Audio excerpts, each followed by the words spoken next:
do we really believe in Islamic unity? We're delighted this evening to be joined by Sayyid Mohammed Al-Musawi, who is the chairman of the World AhlulBayt Islamic League. Just to give you an indication of the format for this evening, we'll begin with a short address by Sayyid Mohammed Al-Musawi, followed by a question and answer session. You can of course submit your questions via paper. You'll find papers and pens are available. The volunteers will hand them out to you. We won't be taking questions from the floor or via the mics, as that interferes with the filming and the broadcasting. So all questions to be submitted via paper. So without further ado, let's inshallah invite Sayyid Mohammed Al-Musawi to begin his address with Sallu ala Muhammad wa ali Muhammad.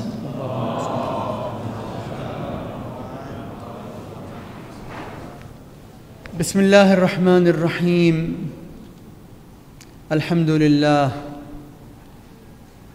الذي جعل المسلمين أمة واحدة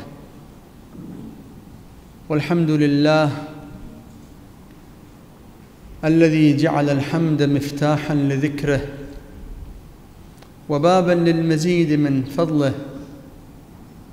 والصلاة والسلام على خير خلقه وأفضل بريته محمد وآله الطيبين الطاهرين.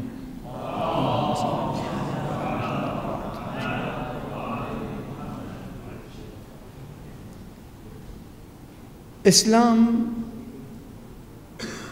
came as one religion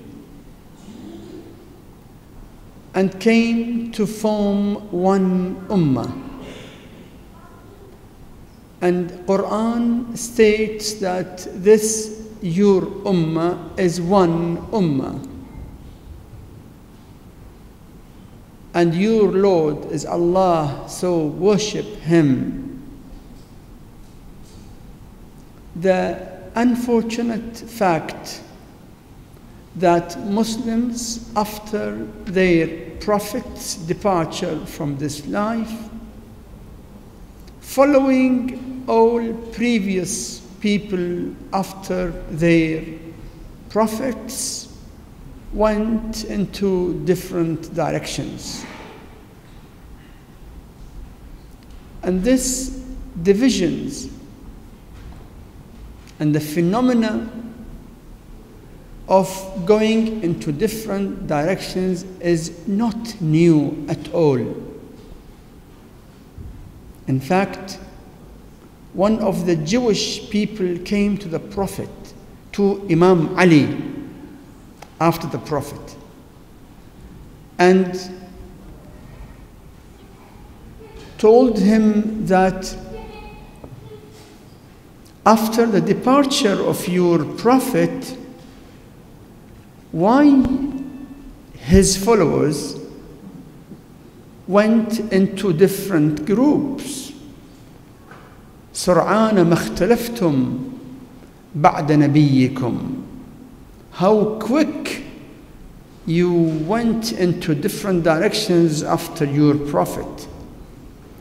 Imam Ali replied him, اختلفنا عنه وأنتم اختلفتم فيه. We had differences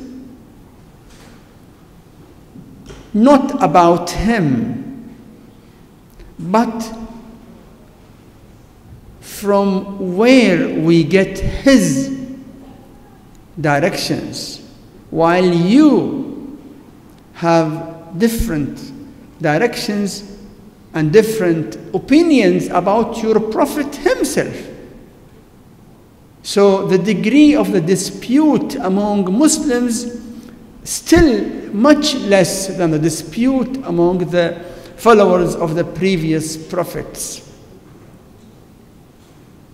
As you know that the Jews after Musa had different qiblas till today. There are Jews who have got a qibla for their prayers, and other Jews who have got different qibla. And among Jews, there is very big dispute among them about the prophets. They abuse some prophets, and they claim that some of the prophets were committing major sins. About Christianity, who are called in Quran Nazarites and Nasara. And this is to be noted that Quran never called the Nazarites as Christians. This name of Christians or Christianity is being created by them recently. Otherwise, their name in Quran is Nazarites, Nasara. The divisions among the Nazarites, who are called today Christians, are too many. And I asked one of their leaders in a conference in 1999, the World Conference of Spiritual Leaders, and I asked him the question, how many sects do you have today within the Christianity? He said, not less than 250 different sects with different faith. Muslims are still better than others. Although Islam never encourages sectarianism or sects, Allah sent the religion that all of us follow the one religion and remain united. But we cannot help it. That is the human nature, and that is the human attitude. And it happened immediately after the departure of the Prophet. Muslims had political change, as Allah has said in Quran, أَفَإِن مَاتَ أَوْ قُتِلْ انقلبتم على أعقابكم. When the Prophet dies or if he is killed, you will turn back on your faces. And that's what happened. But what is the responsibility of the Muslim dealing with this scenario of different sects?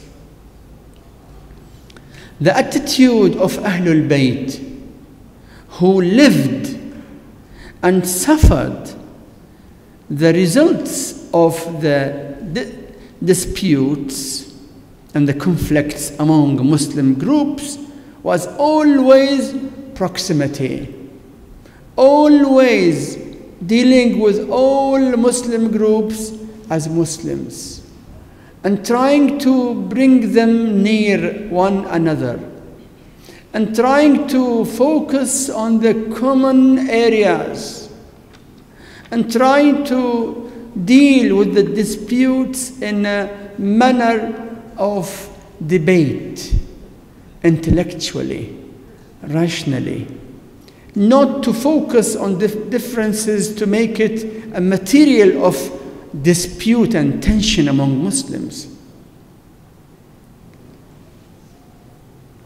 Imam Ali alayhi salam, the biggest madloom and the first madloom, أول مظلوم ظلم, he said, لأسالمن أو لأسلمن ما سلمت أمور المسلمين. I will remain peaceful as far as the affairs of Muslims, as far as the interest of Muslims is intact. I will not fight. And he did not fight for his own right. No doubt he was being given this instruction by the Prophet himself. But his fighting would definitely lead to a civil war among Muslims, which could easily get big damage reach to the Muslims, and it might also reach to collapse of the Muslim society. So he did not fight. Look at other Imams, one after another.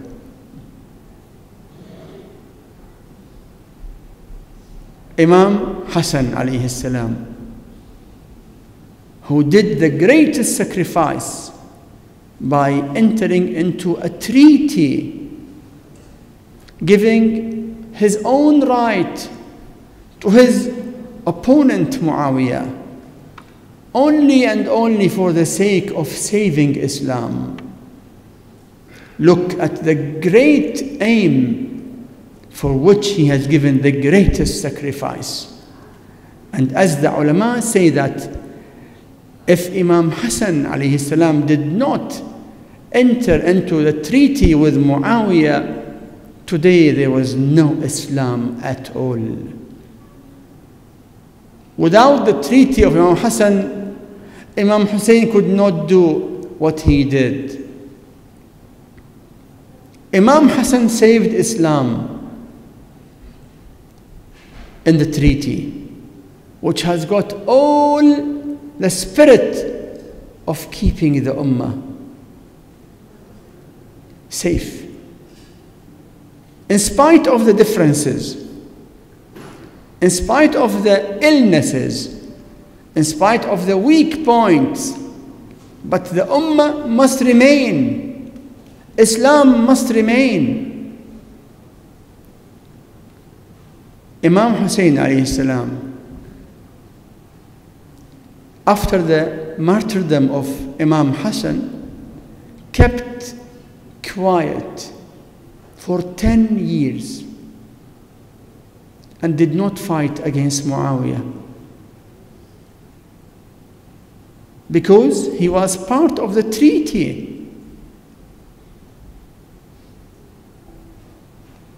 And he was also knowing that fighting with Muawiyah could lead to collapse to the Muslim society.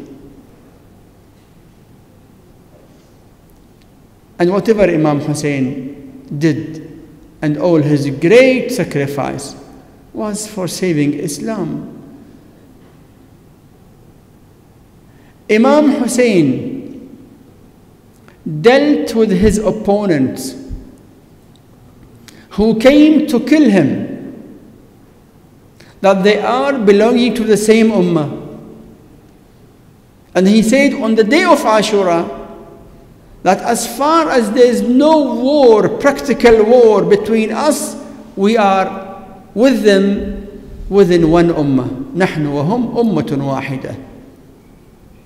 But when they start attacking us and the war starts, then we will become an ummah and they will become another ummah. Look at the extent of the one ummah aspect. One ummah remain one ummah up to the end.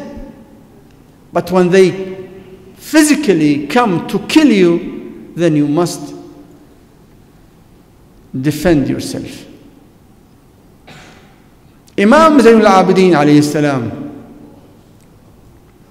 those who killed his father by order of Yazid, Imam Zayn al-Abidin, in the yard of Yazid, in the palace of Yazid, when he gave his sermon, his speech, did he tell them that you are different ummah and we are different ummah? No. He took the adhan as a foundation of his speech and started talking that the ummah is one. With all the differences, still the Ummah of Islam is one. And you see that all our Imams taught us that the real Islam is with Ahlul Bayt, because they have the real Sunnah and they have the real tafsir of Quran. But every Muslim is a Muslim. And they encouraged us to pray with them. صلوا معهم أذنوا لهم بأذانهم. Pray with them. Say adhan for them, their own adhan, not our adhan, because you know that we have the adhan of the Prophet with Hayya ala khair al-amal. And those who are not following Ahlul Bayt, their adhan is without Hayya ala khair al-amal. Yet our Imams told us, pray with them and recite adhan for them, their own adhan, for them, not for you.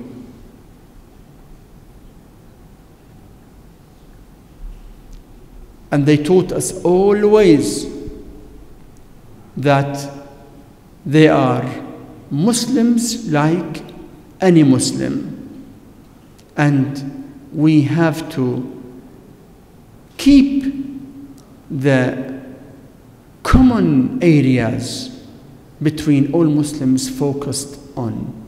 This is the theory which we get from Quran, from Ahlul Bayt alayhim as-salam, about the different sects and how to deal with them. But let us talk about what is called today the movement for Muslim proximity or Muslim unity. Many people think that when you speak about Muslim unity, you might mean that all Muslims should leave their own sects and come and join one sect. This is a misconception. We don't mean that. Though it is our dream, but it will not happen now. It will happen when the truth will be clear to all Muslims, when the Imam Al-Mahdi alayhi salam comes. Then all Muslims will follow him and all will become really one community. But now we remain one ummah with all the differences. So we believe that we have Muslim brothers and sisters who are not following Ahlul Bayt, but they believe in Allah like us, in the Prophet like us, in Quran like us, in the Kaaba like us. They fast month of Ramadan like us. They pray 5 times like us. They have Eid like us. If you go through the common areas, you will find the majority of what we believe in and what we practice, majority is common with other sects, other schools of thought among Muslims. More than that, those fanatics and fundamental, or we can call them narrow-minded Muslims, who claim that we, as Shia Muslims, are non-Muslims. You find them in many countries, in Pakistan and in some Arab countries. We believe that those who think that we are non-Muslims are still Muslims. But they are being misled, misguided. In short, the concept of the unity of the Ummah is a Quranic concept. And it comes through the authentic sayings of the Prophet and Ahlul Bayt alayhim salam, And I focus on the stands and the orders and instructions of Ahlul Bayt because they have suffered a lot from the rifts and fights and divisions. Yet they kept always instructing their followers to keep all Muslims as one ummah. Now, our responsibility today is to spread the reality that all Muslims are Muslims. That does not mean that we say all of them are following the 100% truth. No. The truth is truth. I cannot go against Quran and say that the right and wrong are equal. But I say that every Muslim has got many common areas with other Muslims, and these areas must be focused on. And the Muslim Ummah, with all the disputes, needs an atmosphere of proximity. As it is said by the scholars, whatever we agree upon, we cooperate on. Whatever we disagree upon, we should have a dialogue. So either you agree, then cooperate. If you don't agree, have a dialogue. Don't expect the dialogue to come out with clear result immediately. No. But to have a dialogue is good. As a Muslim, always keep the evidence, keep the proof, your weapon when you have any difference in opinion with anyone else. But the line must remain that this ummah is one ummah. This ummah, the Muslim ummah, is one ummah. We are the followers of Quran, where Allah tells us, قُلْ يَا أَهْلَ الْكِتَابِ تَعَالَوْا إِلَىٰ كَلِمَةٍ سَوَاءٍ. Allah is ordering us to tell the people of book who are non-Muslims that come over to a common word between us and you. That is the logic, which is the best logic. That when you have a difference with anyone, first try to find out the common areas and build on it. What about when we deal with Muslims? No doubt we have nowadays very hard type of people who blindly say that Shias are kafirs.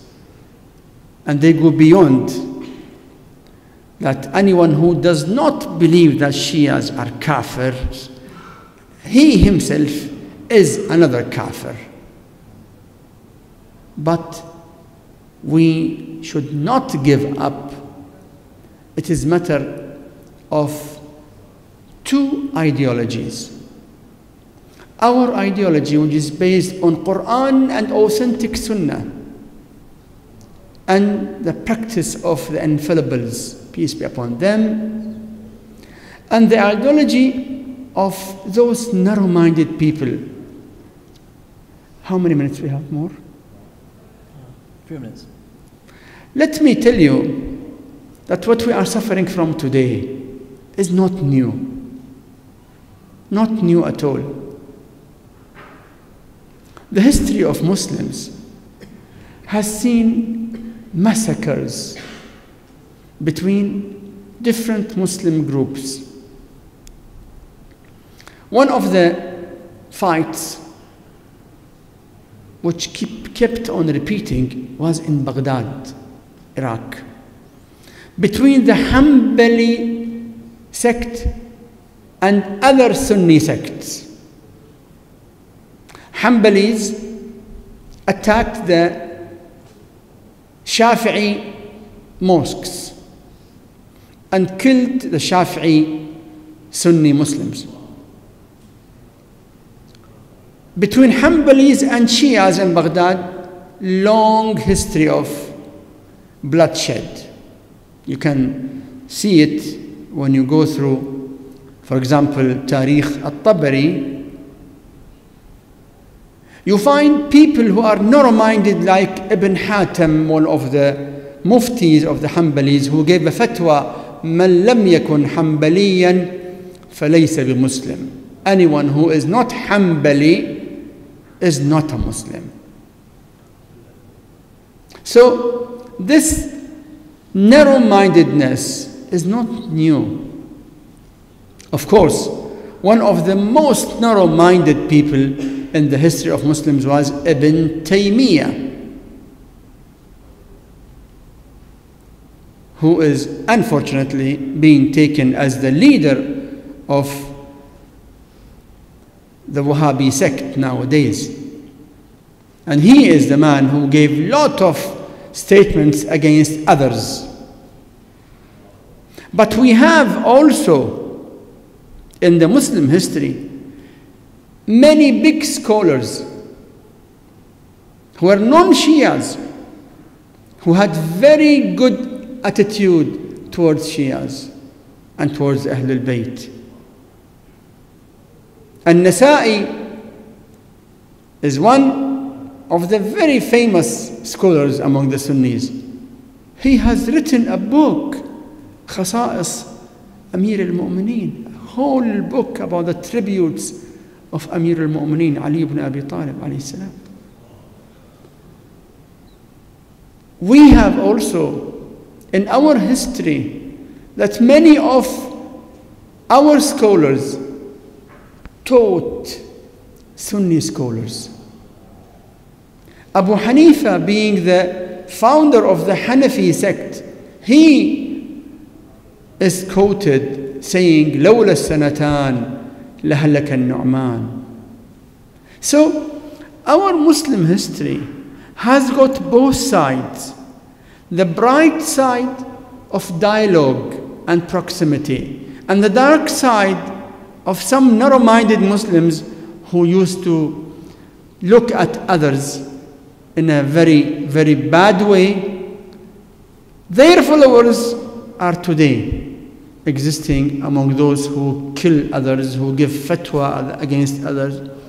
And we are followers of Ahlul Bayt, who were always the leaders of this ummah, and always taught to this ummah that the ummah, in spite of all the disputes, is one ummah. This is our responsibility. Any word encourages dialogue is good word. Any word encourages or instigates hatred is a word from shaitan. That is the responsibility of every responsible Muslim, to keep this ummah united as much as possible. Walhamdulillahi Rabbil Alameen, wa sallallahu ala Muhammadin wa alihi at-tayyibin at-tahirin.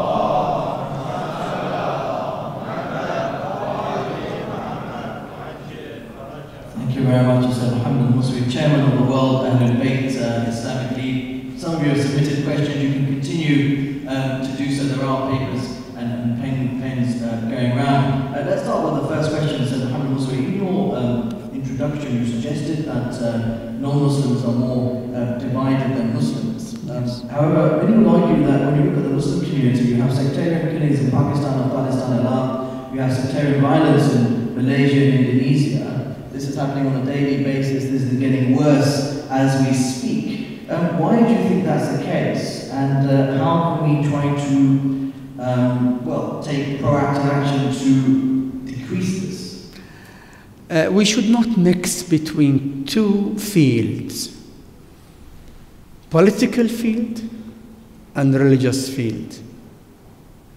No doubt, corrupted politics tries to misuse religion. What is going on in some Muslim countries is not a religion at all. Take an example. In Iraq, people think that there's a dispute between Shias and Sunnis. That's what media says. But go to Iraq and go to the religious authorities. For example, go to the Ayatollah Sistani, being the head of the religious authority of Shias in Iraq and other parts as well. See his statements. You will not find any sort of any dispute between Shias and Sunnis as far as the religious matters are concerned. Everyone respects the other. No doubt there are religious differences, but differences remain in the circle of scholars and in the matter of debate and dialogue. But the dispute is purely political. So we say that keep politics aside, Muslims are less divided than others. But when politics come inside, yes, and politics not only among Muslims, even among non-Muslims, see what politics did between Christians themselves, the Christians of Russia and Christians of Europe. Look at politics in the West, which introduced and produced atomic bomb, and thousands of innocents were killed. So we should not mix between politics and religion, and we have to be always aware that corrupted politicians will always try to misuse religion for their own political gains. Thank you. There is the argument that unity can realistically never be made possible between Sunnis and Shias because there are individuals that Sunnis hold in high esteem and Shias condemn. And when you're left with a situation where I think this person is worthy of emulation and someone else thinks, well, this person should not even be mentioned, much less emulated, then it's very difficult to form any sort of platform of unity regardless of what the common grounds there may be. Do you agree? Okay. No, I don't agree on that. Because this question has got also misconception. We never said unity means to have photocopies. Means all of us will be just a photocopy. No, that is impossible. We have never said that. It never happens.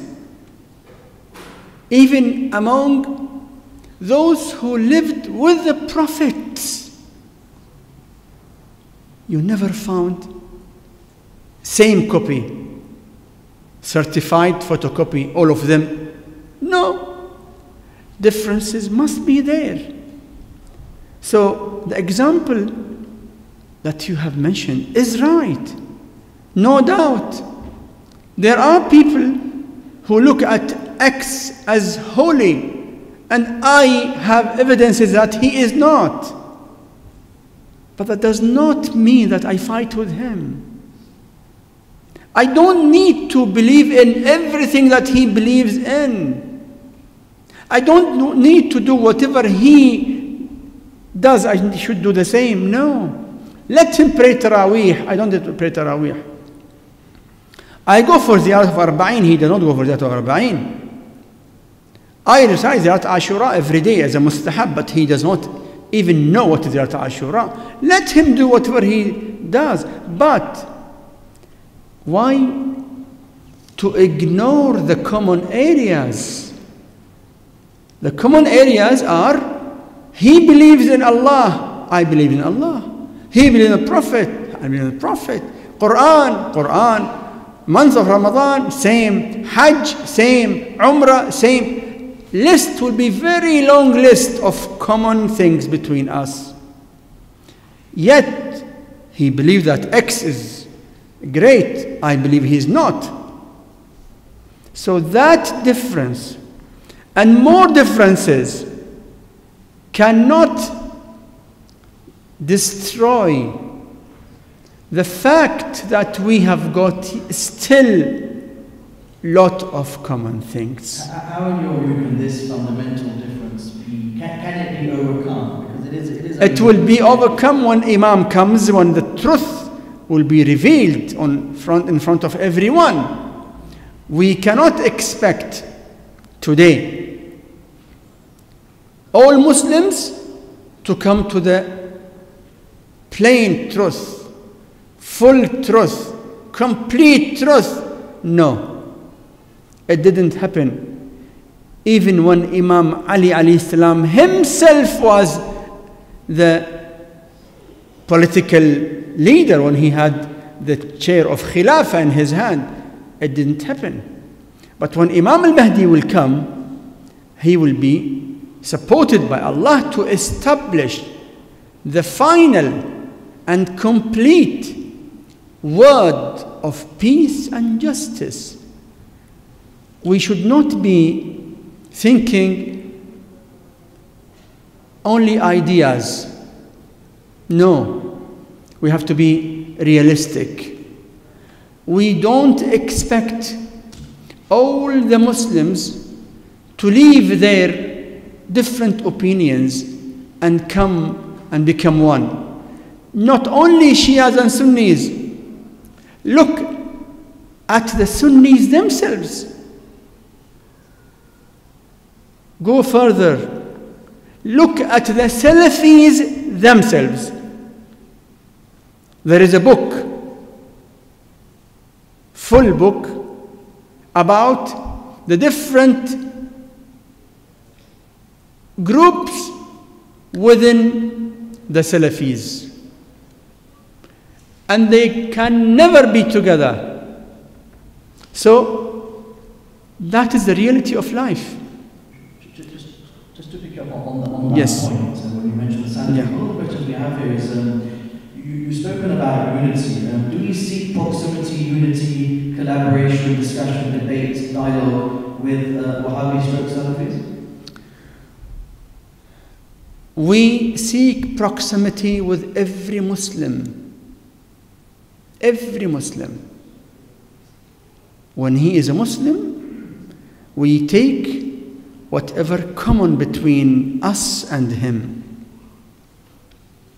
And our ulama, our maraj of taqleed, have had many meetings with the ulama of the Wahhabis and many dialogues with them.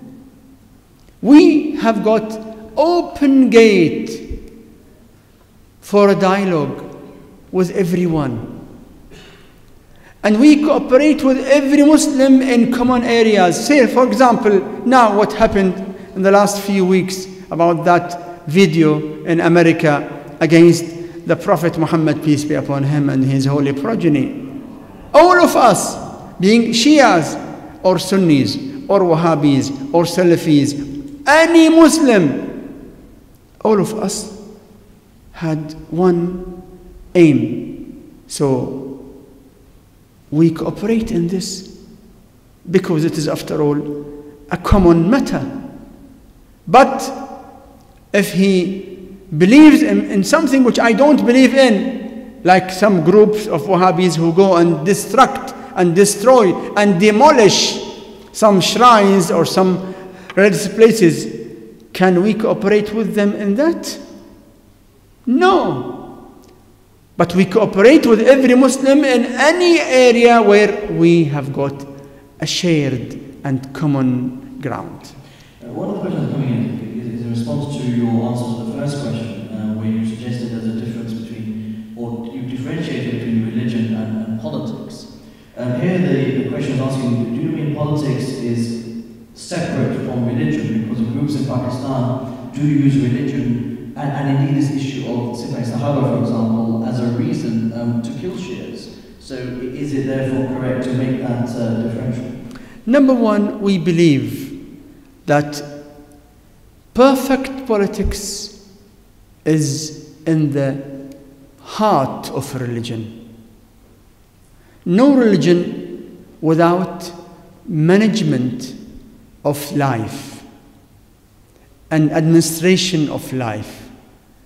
Administration of life means social life and international matters comes within the teachings of perfect religion. But when we say that politics means corrupted politics, nowadays corrupted politics is trying to misuse religion for their own gains. That's what we condemn, not that we claim that religion is away from politics. No. We don't believe in any religion not able to manage life. And that is the perfect meaning of politics. Another question I have here is, what should the response of followers of AhlulBayt be towards other followers of AhlulBayt who promote disunity amongst the Ummah by highlighting certain issues which are a cause for disunity? So in your case, you're obviously focusing on the commonalities, but we do know within our community, there are groups that exist that focus on the differences and do tend to make a thing of focusing on the fact that we do not like X personality and therefore we should do everything we can to publicize that. It is a matter of understanding religion. In Quran, Allah the Glorious orders us not to abuse those who worship other than Allah. Allah says, وَلَا تَسُبُّوا الَّذِينَ يَدْعُونَ مِن دُونِ اللَّهِ فَيَسُبُّوا اللَّهَ عَدْوًا بِغَيْرِ عِلْمٍ. Don't abuse those who worship other than Allah, because they will come as a reaction and abuse Allah out of ignorance. Those who openly criticize the figures of others are doing wrong, completely wrong. We have got authentic hadiths that anyone who does this has no religion. Yes, if you attack the figures of others, means you are instigating others to attack the true religion, and you are instigating the enemies of the true religion to do everything against you, including killing people, and many innocents can be killed, and even, I can say, already have been killed because of such wrong attitude. These people among any community, because the ignorance can be within any community, are doing damage to the community, and they are going against the teachings of Quran, the Prophet, and Ahlul Bayt. We have to stop them in every possible way. We cannot stop them, then we pray, may Allah give them hidayah and guidance and keep them away from the wrong and keep them understand that they have to follow Ahlul Bayt, not to damage the interest of the followers of Ahlul Bayt alayhim assalam. Thank you very much. When you suggested that as Shia Muslims we tend not to refer to other Muslim groups as non-Muslim, the question here is saying if one can reject or sort of lean like Imamats and remain a Muslim, why can't we accept Qadianis as Muslims? No, completely different. To be a Muslim, you have to believe in the fundamental teachings of the Prophet. Anyone who does not believe in Imamah of Ahlul Bayt still believes that Ahlul Bayt are respected people, the progeny of the Prophet. So, up to that limit, they are Muslims. But if someone comes and says that the Prophet Muhammad was not the last prophet, when Quran says وَخَاتَمُ النَّبِيِّينَ means the claim that he is not last prophet goes against Quranic verse. And the Prophet said, La nabiyya ba'di, no prophet after me. And you claim that there is a prophet, means the prophet was not truthful. Astaghfirullah. That makes the person non-Muslim. Because denying a principle which was being established in Quran and Sunnah makes a person non-Muslim. Imamah of Ahlul Bayt is no doubt the spirit of Islam, but those who don't believe in it and believe that Ahlul Bayt were very pious people, respected people, remain Muslims. But if anyone comes and becomes open enemy to Ahlul Bayt, then he becomes out of Islam. So the matter of the community that you asked about, just because denying the fact in Quran and in the Sunnah that the Prophet is the last prophet, denying that makes the person out of Islam. Within different Shia groups, there are various divisions. We've got the Zaydi Shias, the Ismaili Shias. Within the Ismailis, we've got the Arakanis, the Dawani Boras, and such like. Could you elaborate as to what the position is concerning these groups? All these groups are Muslims. Shia Muslims, whether they are Ithna Ashari, who believe in the 12 Imams about whom the Prophet has mentioned clearly, Al-A'immatu min ba'di Ithna Ashar, and this authentic hadith is narrated in all Sunni and Shia books. So those who believe in this prophetic statement called Ithna Asharis, 12ers, are of course the complete Shias. There are other Shias who are Zaydis or Ismailis, Agha-Khanis, Buhris, all of them are Muslims. As far as a person believes in the Tawheed, Nubuwah, and Qiyamah, yani Ma'ad, Yawm al-Qiyamah, he is a Muslim. If he believes in the proper Imamah of the 12 Imams, he becomes a mu'min. But believing in Tawheed, Nubuwah, and Ma'ad, Allah is one, and believes in the prophets, and in the Day of Judgment, he is a Muslim. The question is in response to the answer you gave concerning the fact that there are individuals that may deny Imamah, and the individual said the Prophet Muhammad, may peace and blessings be upon him, has said that Ali is the wali of Allah. Sorry, Ali is the wali of all believers after me. So the question is asking, so denying his words there is okay. Qadianis believe the Prophet Muhammad, may peace and blessings be upon him, was pious and respected too. No. Qadianis believe that there is a prophet after Muhammad. And this claim itself goes against Quran openly and goes against the authentic prophetic statement. Those who don't believe in the imamah of Ahlul Bayt don't say that we don't care for the Prophet. They say that it is not yet authentic for them that the Prophet did say so and so. They claim that what they have taken from their fathers and forefathers is more authentic.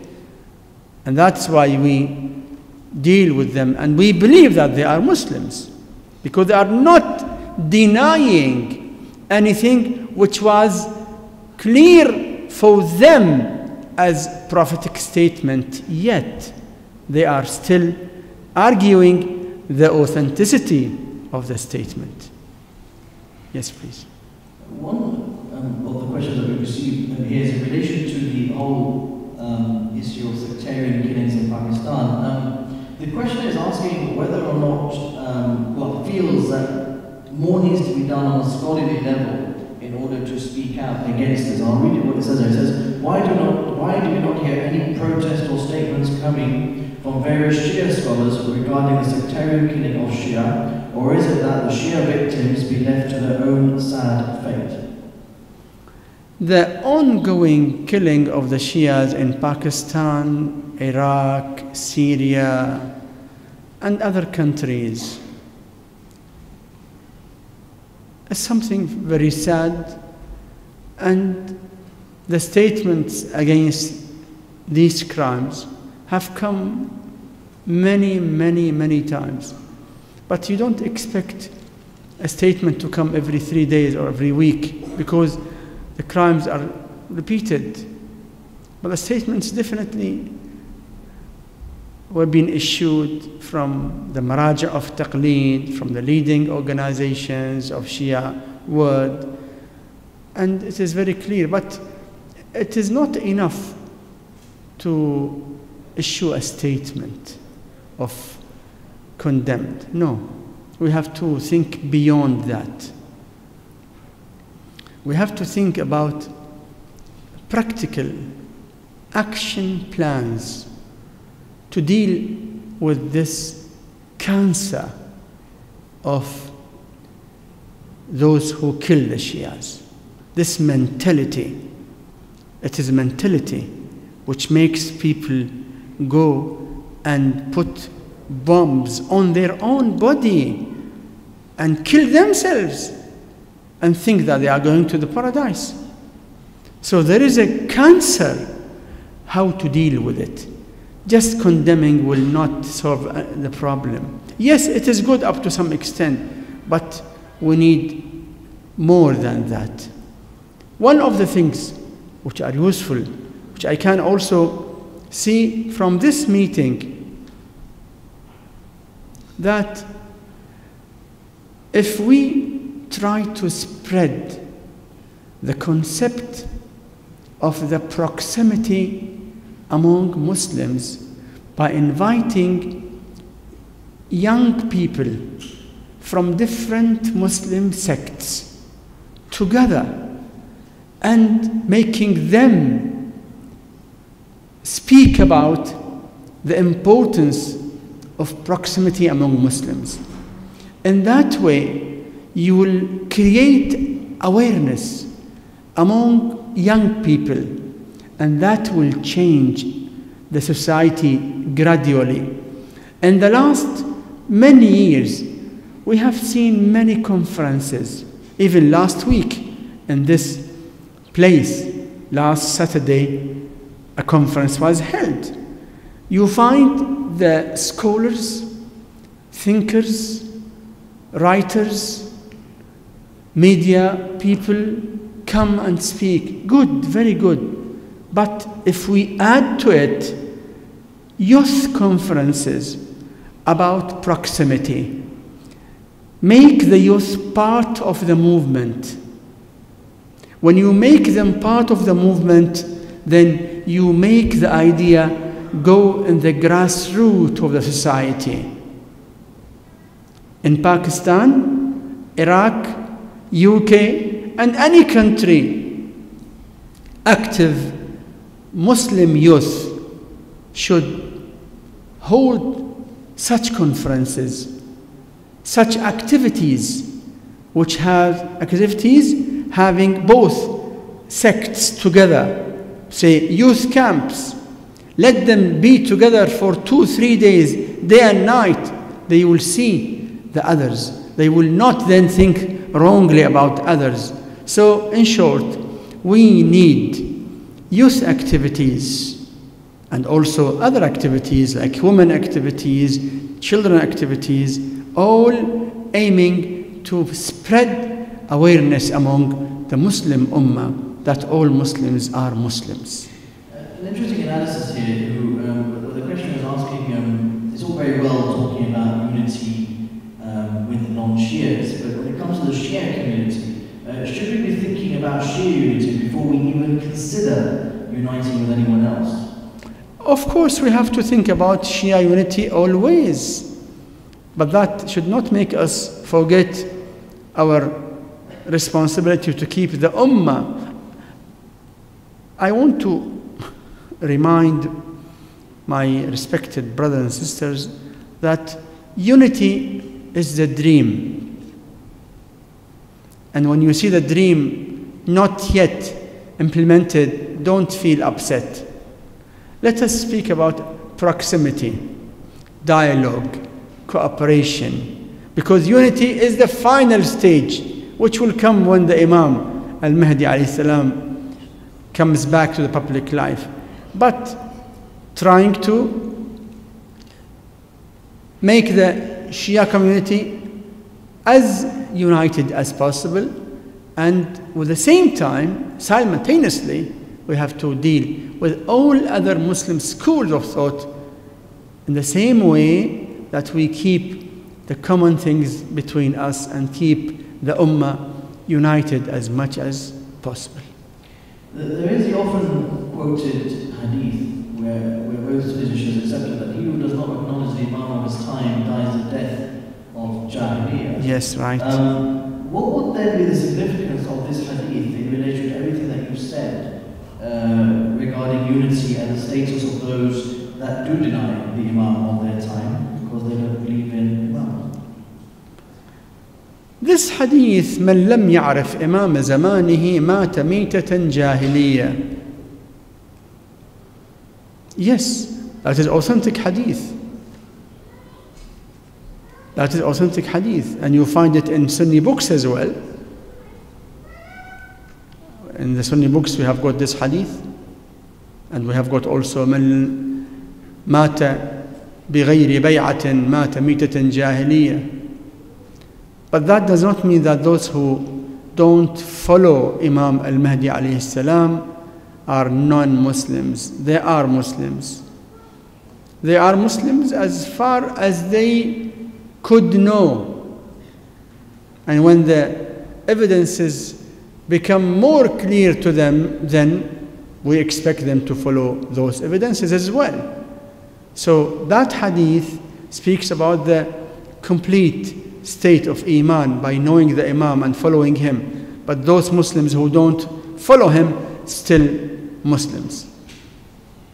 Thank you very much.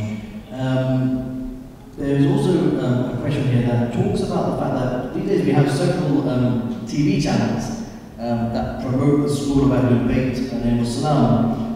Do you feel that these channels are actually not necessarily creating, but encouraging sectarianism by the fact that they are actually sort of geared towards one particular school of thought? Not at all. I think these channels are spreading the truth. And the truth makes Muslims know the facts which they must know. And more knowledge means more understanding. The Shia channels spreading the knowledge of Islam the narrations and the sayings of Ahlul Bayt are in fact adding to the knowledge of the Ummah and the awareness of the Ummah, and we have to support these useful channels. I don't say every channel, because there are channels which are doing something different by creating hatred and creating enmities. But those channels who follow the teachings of Ahlul Bayt, channels spreading the knowledge, the light of Ahlul Bayt, are doing a great job, which must be supported in every possible way. What can the community do in relation to the channels that are creating hatred and enmity? I mean, there are individuals who will say that a broadcast that happens from London possibly reaches Afghanistan and leads to death in that country. Do we have a duty in order to try and remedy that? As much as we can, if we can. In practical steps? Of course, if you know that any channel is destroying the aim or the teachings of Ahlul Bayt and causing bloodshed, and unfortunately most of the victims or all the victims are followers of Ahlul Bayt from such channels. So we have to do everything to stop this damage. But who can stop in such country? It is not in our hands. It's a matter of government. But the public should be aware that any channel which causes bloodshed must not be supported in any way. As we understand the concept of Muslim unity, then why is it happening division? What do we have to do in order to encourage unity? I suppose the question is asking why is there disunity and what practical steps need to be taken in order to establish unity? The dispute started long back because of hubbud dunya, means deviation from the truth because of love of this worldly life. People left Ali ibn Abi Talib and went on other directions. People left the infallible imams and followed others. That was initiated because of hubbud dunya. But now, most of Muslims have inherited what they have inherited. So it is a matter of inheritance. They were being born in societies or families having this sect. So they are just following blindly. You cannot switch them back to the real teachings, but you can encourage dialogue, you can encourage reading, asking, discussing, and it will not come in a short while at all. The dialogue itself is a healthy procedure which we need. And we need also to extinguish and stop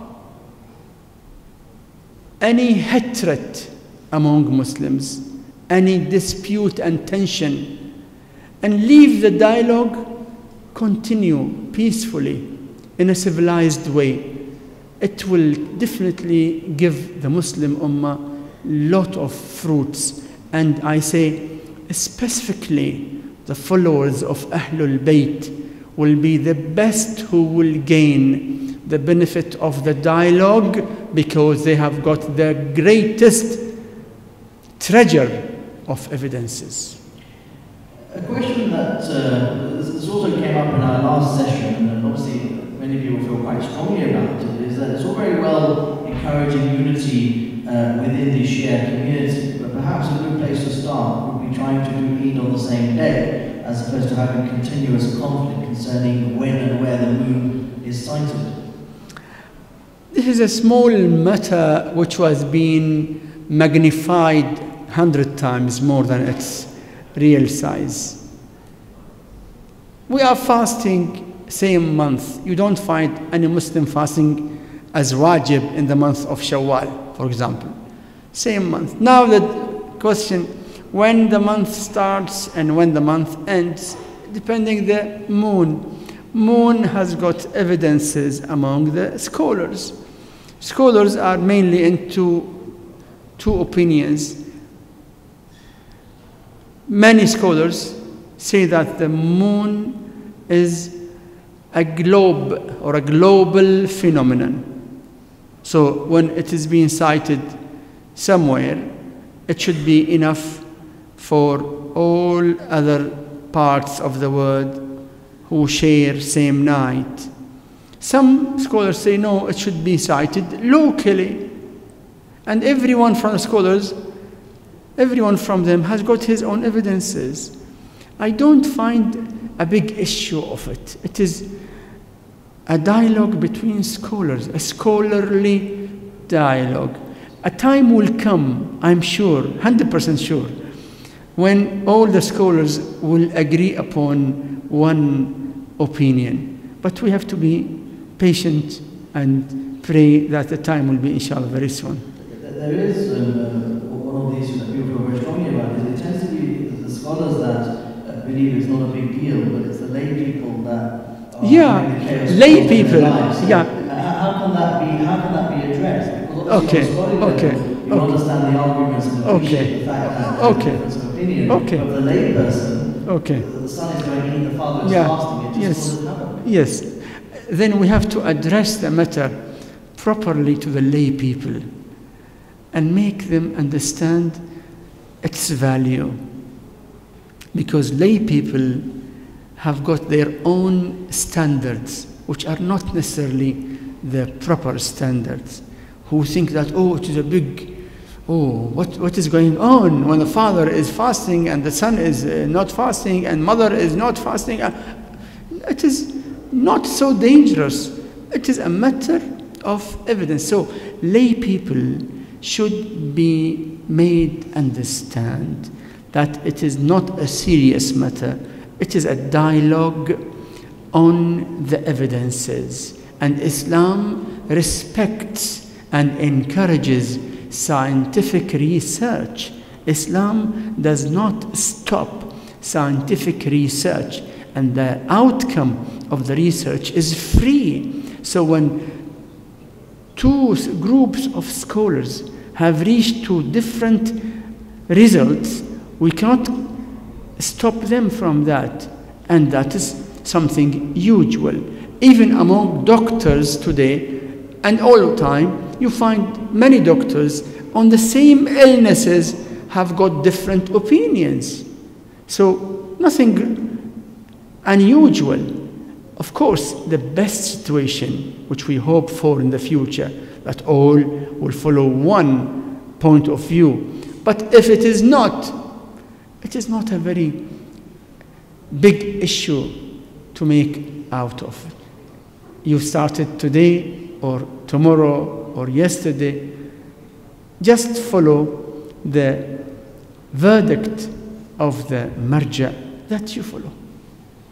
Do you feel that the Shia Muslim community is divided, is somewhat divided because of racial differentials that we've introduced? So in essence, you've got the Fawja Mosque, Iraqi Mosque, Iranian Mosque, and the Bahraini Mosque, the Lebanese Mosque, etc. And they don't really interact much. So perhaps should we encourage there to be a mosque which is sort of welcoming to all, as opposed to a particular group, race, or creed? First of all, it is not only Shia community. Every community, Sunni communities also, they have got Bengali Masjid, Somali Masjid, Arab Masjid. Even among Arabs, they have got Misri and Lebanese and others. So it is, a phenomenon which is going on in every human community. Is it good or okay, no, that is number one. Sometimes, in general, it is not very good. The ideal situation that our identity should be following Ahlul-Bayt without any ethnicity. But sometimes people say, we don't understand the language. For example, a man who comes from, say, Turkey, he will not follow Arabic or Urdu or English. He wants a center which can give him teachings in Turkish language. Nothing wrong in it. So we can have both centers catering for different languages and big centers which can gather different ethnicity. Like, for example, this center. You find in this center activities in many languages. So this is very good. But that does not mean that we should cancel all the centers which are specialized in languages because of the need of the communities for their own languages. We have to have both of them in a balanced way. Finally, before we conclude, the last question is, how does the idea of unity in Islam extend to the wider community of non-Muslims? Should we start with our neighbors? The responsibility of every Muslim is simultaneous. To make himself a servant of Allah in his heart, in his thoughts, in his worship, in his behavior, and to make his family good family as far as he can or she can, and to have common things with those who share with him, whether from the same school of thought or from other Muslim schools of thought, and also with non-Muslims with whom we share many things, people of book, and any human being, our neighbors, are one of our important responsibilities. We have got hadith from Imam Ja'far as-Sadiq alayhi salam that those who don't deal with their neighbors properly and don't invite them to the truth are not doing their responsibility. So in this society where our neighbors are mostly non-Muslims, we have to deal with them in the best way to make them see the beauty of Islam by our behavior, by our attitude. And that will be one of the best ways to invite people to the real faith. The statement of Imam Ali alayhi salam is every human being is either your brother in faith or your similar or partner in humanity. Walhamdulillahi Rabbil Alameen. Wa sallallahu ala Muhammad wa alihi tahin. Let me remind about something for tomorrow. Tomorrow is Sunday. And Sunday, in the month of Dhul Qa'dah, there is a recommended salah formed of 4 rak'ats, 2, then 2. Very great reward from that salah. In every salah, every rak'ah, alhamd, and 3 times qul huwallahu ahad, and 1 time qul a'udhu bi rabbil falaq, and 1 time qul a'udhu bi rabbil nas. It is exactly like the witr, last rak'at of Salatul Layl. So I just want to remind my brothers and sisters and request them to remind others to perform this salah, which is recommended in every Sunday in the month of Dhul Qa'dah. Any time during the day. And I also would like to end with thanking the organizers. I hope that such meetings will be held again and again. And I hope that more people will take part and try to invite people from different Islamic schools of thought to promote the awareness among Muslims that we do need to come nearer one to another.